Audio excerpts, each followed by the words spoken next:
what was the biggest challenge of taking this incredible story, all the different aspects of it, from the gaming aspects, the storytelling, the character and everything, and translating it into this new generation of Tomb Raider?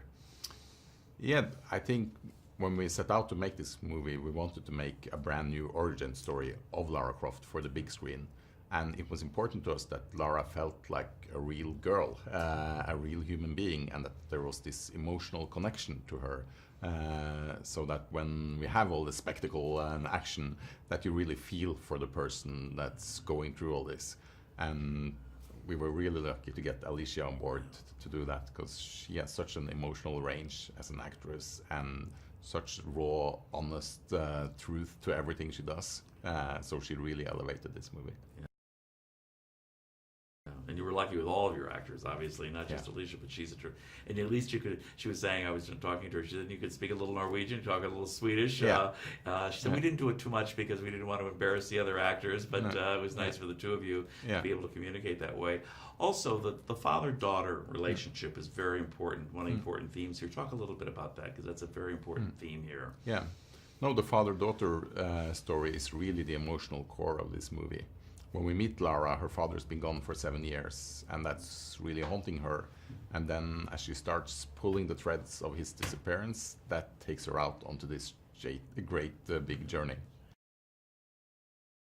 And also, I know that you were very specific about the fact today a lot of these kinds of films, there's done a lot of green screen, a lot of movie magic, so to speak. And I understand you were very specific about wanting to have sets built and to do a lot of things in South Africa that were, we have a real tomb and we have all those kinds of, that was important to you, wasn't it? Yeah.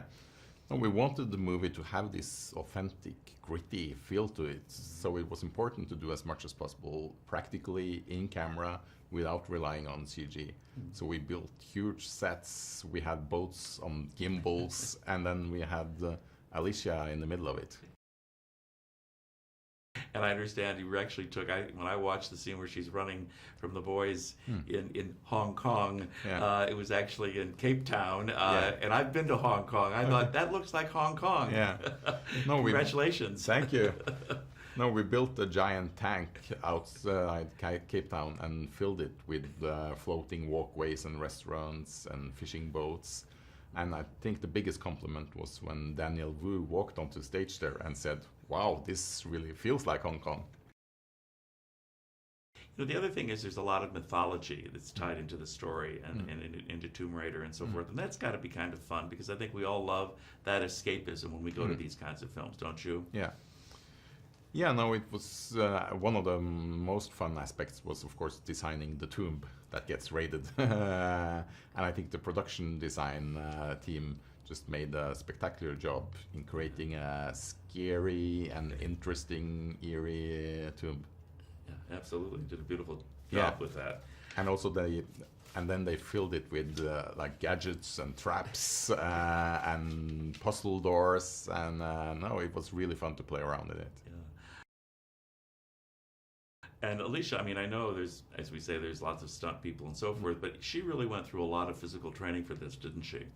Yeah, she trained really hard with her trainer to get in shape to do all the physical stuff we had to put her through. Then she worked with the stunt teams in learning the fights and the moves and all that. No, she was a real trooper, and we put her through a lot. We hit her with water cannons and wind machines, and even threw her down an Olympic whitewater rafting course. Also, this is coming out at a time, and it's nice to see that there's a lot, now we are seeing a lot of films with women, strong women in strong roles, and it's important to see that. And you must be happy that you directed a film where we have this very strong female character as the lead, and it's important for people to see at this point in time, don't you believe? Yeah, I really hope that Lara can be a role model for young girls and boys growing up, because I think she's not a superhero. She's a real girl, and when she stumbles and when she falls, she gets cuts and she gets bruised, but she always picks herself up and she keeps fighting the good fight. and also with Walter Goggins, you have a wonderful, wonderful Yeah. villain, a very complicated character, and his Matthias Vogel I thought was terrific. Talk a little bit about him because he's great. Walton is just a lot of fun to be around, and also the way he approached this character was, I think, really interesting. He's not a like mustache twirling supervillain.